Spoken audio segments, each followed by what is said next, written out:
그럼 지금부터 박정희라는 사람을 우리가 어떻게 봐야 되는가에 대한 얘기를 좀 더 구체적으로 진행을 하도록 하겠습니다. 우선 박정희 하면 제일 먼저 나오는 단어 중에 하나가 이제 친일파 문제입니다. 다들 알고 계시겠지만 박정희는 대구 사범을 나와가지고 이후에 학교 선생님을 하다가 만주에 있는 군관학교로 유학을 가서 나오고 또 만주 군관학교에서 굉장히 우수한 성적으로 졸업을 했기 때문에 일본 육군사관학교에 가서 또 유학을 하는 그런 이제 경력을 가지고 있습니다. 그렇기 때문에 박정희를 비난하시는 많은 분들이 이제 제일 먼저 얘기를 하고 나오는 것이 이제 친일파라고 지칭을 하는 것입니다. 그리고 이제 그 신문 기사에서 나오는 것처럼 만주군관학교에 들어가기 위해서 혈서를 썼다라는 거는 굉장히 유명하게 알려진 부분입니다. 근데 해방 후에 저희가 대한민국 정부를 수립하고 나서 대한민국 정부 헌법에 반민족 행위자 처벌을 위한 이제 특별법을 제정해야 된다라고 하는 것이 헌법에 명시가 되었고요.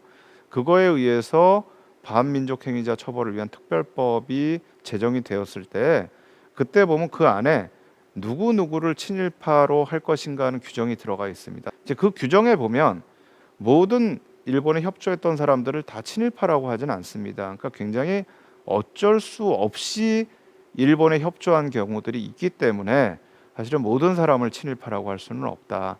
또 해방 전국에서도 그런 논쟁은 있었습니다. 이게 프로잽이냐 아니면은 이 프로잡이냐 하는 논쟁이 있었습니다. 프로잽이라는 것은 프로자패니스에서 이제 일본을 위해서 정말 일했던 사람이고 프로잡이라는 것은 자기가 하는 그런 직종에 굉장히 열심히 하다 보니까 이게 친일 행위가 된 경우가 있다 해가지고 이제 논쟁을 벌인 적은 있습니다만 반민족 행위자 특별처벌법에 규정되어 있는 친일파 규정에는요 장교 이상을 친일파로 규정하는 그런 규정이 있습니다.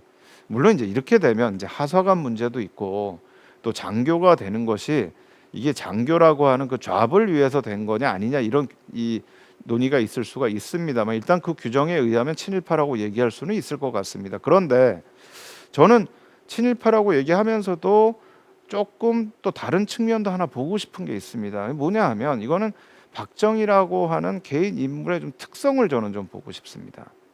왜냐하면 저희가 친일파라고만 얘기를 하면은요 박정희가 1946년 이후에 공산주의자들이 만들었던 정당이 남조선 노동당의 당원이었던 부분이 사실은 연결되기가 굉장히 어렵습니다.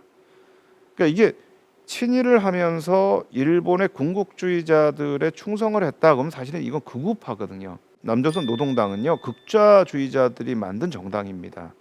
그러니까 극우를 했던 사람이 어떻게 극좌의 편에 또 가서 설 수 있는가? 이걸 어떻게 설명할 건가? 뭐 때로는 사상적으로 보면 저는 그런 설명도 가능한 것 같아요.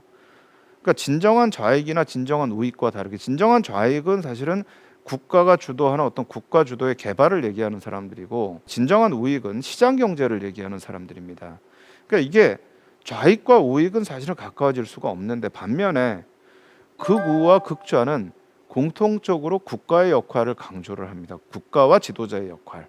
이러다 보니까 이게 서로 붙어 있지는 않지만 가까우니까 왔다 갔다 할 수 있었던 게 아닌가라고 얘기하는 사람도 있지만 그렇게 얘기를 한다 그러면 사실은 왔다 갔다 한 사람도 있지만 왔다 갔다 하지 않은 사람도 있거든요. 그럼 그 부분은 어떻게 설명할 것이냐? 또 이런 문제가 됩니다. 저는 그런 측면에서 굉장히 저는 좀 인문학적으로 한번 좀 접근을 해보고 싶은 부분들이 있어요. 그러니까 박정희를 보면서 저는 왜 학교 선생님을 하다가 만주군관학교를 갔을까? 그것도 혈서를 써가면서까지 갔을까? 사실 저는 거기에 주목을 했습니다. 제가 주목한 거는 사실 일제강점기에 학교 선생님 하는 거 그렇게 나쁘지 않거든요. 어쨌든 대구 사범학교 나왔고 학교 선생님을 하면 우리나라가 특히 전 세계 어느 나라에 못지않게 선생님들을 존경하는 그런 국가잖아요. 제가 대학 교수를 하면서 사실은 일본이나 중국 교수들 또 미국 교수들한테 굉장히 부러움을 받아요. 그러니까 전 세계에서 한국만큼 대학 교수들이 학생들의 존경을 받는 나라가 없다는 거예요. 이런 전통이라는 건 우리가 옛날부터 군사부 일체라고 해가지고 있었던 전통이고 또 일제 강점기에도 다르진 않았을 텐데 왜 굳이 그거를 버리고 만주로 갔을까? 물론 여기에 이제 몇 가지 요인을 저희가 추측해 볼 수가 있을 것 같아요. 하나는 선생님이 안 맞았을 수가 있죠. 이게 내 직업이 아니다. 내가 해보니까 그건 적성의 문제가 있을 수가 있는 거고. 두 번째는 저는 적성의 문제도 있겠지만 굉장히 사실은 박정희는 똑똑한 사람이거든요. 그러니까 제가 사실 이 박정희에 대해서 연구를 하면서 가장 많이 봤던 문서가 1960년대, 70년대에 청와대 비서실에서 작성된 문서들을 많이 봤습니다. 근데 그 문서들을 보면서 그 당시 어떤 논의가 있었고 어떤 토론이 있었고 이걸 봤는데 제가 좀 깜짝 놀랐던 게 1965년에 한일협정을 하면서 이제 그거에 대해서 청와대 내에서 여러 가지 회의를 한 게 있는데 거기에 이렇게 수기로 적혀 있는 그런 문서가 하나 있었어요. 근데 그 수기로 적혀 있는 게 제가 보기엔 박정희 대통령 친필은 아니었고요. 아마 회의 중에 박정희 대통령이 얘기했던 거를 비서관이 적은 것 같아요. 근데 뭐라고 돼 있냐면 한일협정을 하면서 우리가 너무 제일교포에 대해서 신경을 안 쓴다. 근데 이 제일교포 신경 써야 된다. 왜? 식민지라는 게 다른 게 식민지가 아니다. 우리나라 사람들이 그 나라 가서 많이 살면 그게 식민지다. 제가 그걸 보면서 깜짝 놀랐어요. 사실 이 식민지라는 게요, 영어로는 콜로니인데 아시아에서 일본이 그거를 번역을 하면서 식민지라고 번역을 했어요. 그런데 왜 식민지라고 번역을 했냐면 식민지라는 거는요, 사람을 심는다는 얘기입니다. 이주시킨다는 얘기예요. 그러니까 사실 일본이 식민지를 만들었을 때 유럽 식민지하고 다른 이 특징이 뭐냐면 일본 사람들을 대거 이주를 시킵니다. 근데 박정희는 그거를 알고 있었던 거죠. 그러니까 이게 한국 사람들이 원해서 간 것보다 강제로 끌려갔음에도 불구하고 45년 이후에도 제일교포들이 많이 남아있다. 그 사람들을 우리 쪽으로 끌어들이고 그게 우리가 일본 사회와 우리 사회를 서로 좀 공감대를 가질 수 있도록 하는 그런 길이 아니야. 제가 이걸 보고 이 사람 진짜 참 굉장히 우리가 생각하는 것과는 다른 생각을 하는 부분들이 있구나. 그러니까 굉장히 똑똑한 사람이라는 걸 제가 느꼈는데 박정희라는 사람이 학교 선생님을 하면서 내가 학교 선생님에 그쳐야 돼서는 안 되는 사람이다라고 생각했을 가능성을 좀 생각을 해봤어요.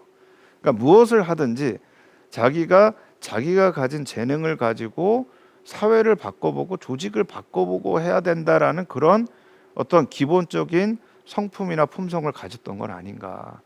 그러니까 조그만 학교에 시골에 있는 학교 선생님으로서 내가 무엇을 할 수 있는가.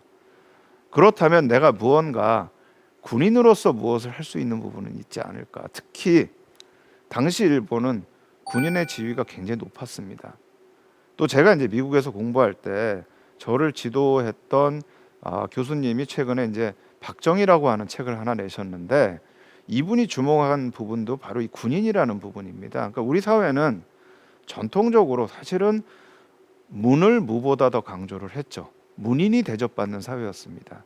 근데 이 전통이 19세기 말 이후에 조금씩 변화하기 시작을 합니다. 그러면서 군인들, 사관학교 이런 개념들이 이제 한국에 들어오기 시작을 하는 거죠. 근대 군인들이 생기기 시작을 한 겁니다. 이러면서 뭔가 군인으로서 내가 무언가를 할 수 있다라고 생각하는 군인이 엘리트라고 생각하는 이런 개념들이 나타나기 시작했고 특히 1930년대 이후에 일본에서는 엘리트들이 하나는 고시를 패스해서 관료가 되는 길이 있다면 다른 하나는 사관학교를 들어가서 장교가 되는 길이 있었습니다. 근데 이 길을 봤던 것은 아닌가. 특히 만주에 이제 주목했다는 것도 저는 굉장히 좀 흥미로운 부분이라고 생각을 하는데요. 당시에 사실 일본이 조선을 근대화시켜줬다라고 하면서 제일 많이 자랑하는 것 중에 하나가 제국주의 국가 중에 식민지에 대학을 세워준 나라가 도대체 어디 있느냐. 근데 일본은 경성제국대학을 세워주지 않았느냐. 20년대 이후에는 전문대학들이 설립하는 것을 다 허가해주지 않았냐. 이제 이런 얘기를 합니다. 그런데 문제는 뭐냐면요. 경성제국대학이 설립되어도 여기에는 조선인이 들어갈 수 있는 TO가 따로 있었습니다. 그러니까 정말 집안이 부자고 진짜 그런 이 부자에 의해서 돈을 가지고 공부를 하고 이러지 않으면 경성제국대학을 들어갈 수가 없어요. 제가 알기로는 TO가 한 10% 정도도 안 됐다는 겁니다. 그러니까 결국은 경성제국대학이라는 거는 일본에서 이주한 일본인들의 자제들을 위한 대학이지 조선인을 위한 대학이 아니에요. 근데 이 시점에서 만주국이라는 게 열린 겁니다. 거기에는 내가 공부를 잘하는데 집이 가난해도 내가 갈 수 있는 길이 열릴 수 있는 것이 만주국이 아닌가. 많은 조선인들이 만주를 가게 되는 거죠. 특히 그 당시에 만주에는 조선인들의 수요가 굉장히 많았던 이유가 만주에 일본군이 들어가고 일본의 관료들이 들어갔는데 거기에 일본어를 할 수 있는 사람이 없는 거예요. 그러니까 지역을 통치하기 위해서는 일본어를 할 수 있는 타이완 사람이나 조선인들의 수요가 있었던 겁니다. 근데 그 틈에 이제 만주를 가게 되는데 문제는 나이가 이제 군관학교에 들어갈 나이가 넘어선 거예요. 그래서 혈서를 쓰고 거기를 들어간 거죠. 그러니까 내가 가지고 있는 내 능력을 발휘하기 위해서 어떻게 해야 되는가를 고민했던 사람이 아니었는가. 그러니까 이게 일본 군에 가 있든 또는 남조선 노동당에 있던 아니면 군사정보에 있던 거기에서 항상 가장 높은 위치에서 가장 이 주도적인 위치에서 자기가 무엇을 해야 된다라고 하는 그만큼 이제 자신에 대해서 자신감을 가지고 있었던 박정희였고 그거를 보여줬던 모습의 하나가 이것이 아닌가. 물론 아직도 밝혀지지 않은 부분이 있습니다. 특히 1944년부터 44년에 이제 일본 육군사관학교를 졸업하고 만주로 돌아오는데 44년부터 45년까지 이 과정이 무슨 활동을 했는지 아직도 밝혀지지 않고 있고요. 또 45년에 어떻게 국내에 들어와 있는가도 사실 그것도 지금 명확하게 밝혀져 있질 않습니다. 그리고 왜 45년 말에 군사영어학교를 들어가지 않고 46년에 들어갔을까? 군사영어학교 2기거든요. 그러니까 나이로 보면 사실은 1기에 들어간 사람들보다 더 많은데 왜 그랬을까? 이런 의문들이 좀 남아 있는데 사실 그거는 현재로서는 밝힐 수 있는 방법이 없습니다. 그럼에도 불구하고 어쨌든 만주군관을 학교를 나오고 이제 국내에 들어왔죠. 들어와서 그 다음에 이제 박정희의 일생에 중요한 영향을 미친 게 여순 사건입니다. 그러니까 1948년에 여순 사건이 일어날 때까지는 박정희라는 인물도 그렇게 부각을 나타내지 못했고요. 또 박정희라는 인물이 공산주의자다라는 것도 사실은 알 수 있는 방법이 없었죠. 그런데 이제 여순 사건이 일어나고 나서 49년을 통해서 군내에서 군내 공산주의자 세포들에 대한 숙청 작업에 들어갑니다. 이 과정에서 군내 공산주의의 어떤 세포의 책임자 중에 하나가 박정희라고 하는 게 밝혀지죠. 그리고 나서 이제 박정희가 사형 선고를 받게 됩니다. 근데 사실 저는 그 과정에서 이제 어떻게 들어갔고 뭐를 했는가에 대한 아마 조서나 공판 기록이 있을 것 같은데 아직까지 저는 그건 보진 못했습니다. 그래서 이 과정이 어떻게 이루어졌는지는 알 수가 없지만 저희가 추측하는 거는 그 당시에 이제 박정희의 형이었던 박상희 씨가 1946년에 대구 경북에서 일어났던 이 대구 사건 때 사실 돌아가시게 됩니다. 근데 그 당시에 이제 박상희 씨는 대구에 있는 이 경상북도에 있는 인민위원회의 간부로 있었고요. 그 대구 사건에 참여를 했다가 돌아가시고 나서 그때 이제 이 공산주의자가 된 것이 아니냐. 그러니까 형에 대한 여러 가지 굉장히 형과 가까웠다고 하는데 이 형이 그렇게 억울하게 죽은 거에 대해서 내가 무언가를 해야 되는 게 아니냐. 이 과정 속에서 들어갔을 가능성이 하나 있고요. 또 하나는 박상희 씨가 워낙 박정희하고 가까웠거든요. 그러니까 박상희 씨의 딸이 이제 최근에 돌아가신 김종필 씨의 부인입니다. 그러니까 나중에 이제 박정희 대통령이 본인이 직접 중매를 해가지고 김종필 씨하고 이제 결혼을 하게 되는데 이만큼 박정희와 박상희 씨가 친했기 때문에 박상희 씨와 가까웠던 사람들과 박정희의 관계 속에서 공산주의자가 됐을 가능성이 저는 있다라고 생각을 합니다. 나중에 5.16 쿠데타를 일으킨 직후에 북한에서 황태성이라고 하는 사람이 내려옵니다. 황태성이라는 사람은 이제 경상북도 인민위원회에서 활동을 하다가 이 1948년 이후에 월북을 했던 분인데 이분이 북한에서는 장관급까지 지낸 사람이에요. 근데 이 사람이 내려와가지고 이제 박정희를 만나려고 했던 거죠. 그러니까 이 황태성 씨는 박상희 씨의 친구니까 북한에 있다가 박정희가 쿠데타를 했다라는 소식을 듣고 내가 박정희를 만나겠다라고 하고 내려왔던 것 같아요. 근데 사실은 이제 박정희를 만나지 못하고 사형당했다 이렇게 지금 알려져 있습니다만 사실 이 과정에서 이제 공산주의자가 됐을 가능성이 있는데 여기 있는 사진이 그 공산주의자가 아마 되는 전후 시점인 것 같아요. 그래서 여순 사건을 전후한 시기에 군에 있을 때의 모습을 찍은 사진입니다. 굉장히 몇 안 되는 희귀한 사진인데 그냥 뭐 여러 가지 형과의 관계 이런 거에서 공산주의자가 됐을 가능성이 있는데 그렇다고 해서 그러면 공산주의에 대한 신념이 전혀 없이 공산주의자가 됐느냐 이거는 제가 보기엔 아닐 것 같아요. 그러니까 사실 이념적으로도 뭔가 그 부분에 대한 친화성이 있지 않았을까. 저는 사실 그 부분은 국가나 지도자, 엘리트의 역할이라고 하는 이제 그 부분에 대한 신념들이 작동을 했던 게 아닌가라고 저는 생각을 합니다. 그다음에 이제 저희가 얘기하는 게 이제 60년대가 되면 이제 경제 성장의 리더로서의 박정희를 보게 되는 거죠.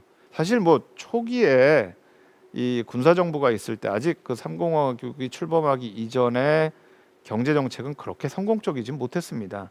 근데 이게 이제 64년 이후에 굉장히 성공을 하게 되면서 그 다음부터 이제 경제 성장의 리더라고 할 수 있고 지금 저기 있는 사진이 이제 포항제철을 만들 때의 그 사진이고요. 근데 그럼에도 불구하고 또 비판도 적지가 않습니다. 이 오른쪽에 있는 사진이 83 조치 때의 사진입니다. 모든 사채를 동결을 하면서 부실 기업들을 살려주는 이제 그런 때가 이제 83 조치 때인데 1972년에 있었던 이제 그런 사건이고요. 근데 이런 걸 보면은 경제 성장을 하지만 끊임없이 위기가 있었던 그리고 그 위기 속에서 또 여러 가지 좀 이 위기들을 미온적으로 좀 처리를 함으로써 계속해서 위기가 반복되게 만들었던 부분들이 또 있습니다. 그러니까 한편으로는 경제 성장의 리더로서의 모습을 가지고 있지만 사실은 위기를 극복하는 데 있어서는 또 한계를 좀 드러냈던 그런 지도자라고 하는 또 다른 그런 두 가지 모습을 보여준다라고 할 수가 있고요. 앞서 얘기 드린 것처럼 한미 동맹을 굉장히 중요시했습니다. 그래서 66년입니다. 66년에 존슨 대통령이 한국을 방문을 하는데요. 아주 이례적으로 2박 3일 동안 한국에 있어요. 그러니까 보통은 미국 대통령이 한국으로 오면은요. 한나절 정도 있거나 아니면 1박 2일 정도 있습니다. 특히 이게 미국의 대통령들이 한국에 있기 좀 곤란한 부분이 뭐냐면 특히 서울이 군사분계선으로부터 너무 가까워요. 그리고 지금 한국 자체가 정전협정이라고 하는 전쟁이 완전히 끝나지 않은 그런 상황으로 있기 때문에 언제 어떤 일이 일어날지 모릅니다. 실제로 이제 66년에 이 존슨 대통령이 왔을 때에도요. 서울을 방문하고 있는 기간 중에 북한군이 군사분계선 근처에서 유엔군을 습격을 해가지고요. 유엔군 6명하고 한국군 1명이 죽는 사건이 발생을 해요. 이거는 엄청난 일입니다. 미국의 대통령이 여기 와 있는데 그 순간에 북한에서 유엔군을 습격을 한 거죠. 그러니까 이제 존슨 대통령이 있으니까 비상을 걸지 못했지만 존슨 대통령이 돌아간 다음에 주한미군 사령관 겸 유엔군 사령관이 이걸 철저하게 조사하라고 지시를 합니다.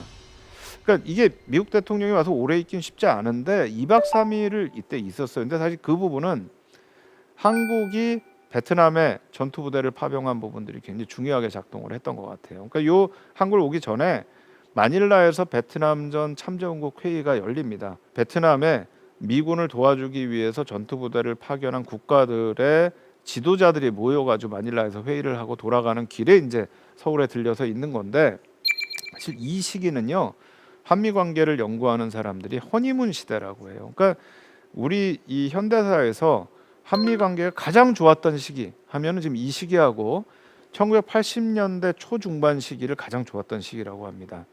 이 80년대 초중반 시기는 박정희 정부 후반에 있었던 한미 간의 갈등을 이제 전두환 정부가 들어오면서 대부분 미국의 요구를 받아주면서 한미 관계가 굉장히 좋았던 시기였고, 요 시기는 미군이 베트남에서 굉장히 어려운 시기에 한국의 전투 부대를 파병을 해줬던 시기입니다. 그러니까 이걸 통해서 한국과 미국의 동맹을 중심으로 해서 한국을 이끌어가겠다라고 하는 이제 한미 동맹에 대해서 굉장히 중요하게 생각을 하는데, 반면에 70년대가 되면 자주국방을 외치기 시작을 하죠. 그러면서 뭐 많이 알려져 있습니다만 핵을 개발하려고 했고요. 또 이제 미사일을 개발을 합니다. 그래서 이게 우리가 우리 스스로 지켜야만 된다. 물론 여기에는 몇 가지 계기가 있기는 했습니다만 특히 이 존슨 행정부 때 좋았던 관계가 닉슨 행정부에 가면서 변하면서 뭔가 우리가 너무 미국만 믿으면 안 되겠다라고 하는 부분들 속에서 나타났던 변화가 있습니다만 또 다른 이제 두 가지 모습들을 좀 보이는 것 같고요.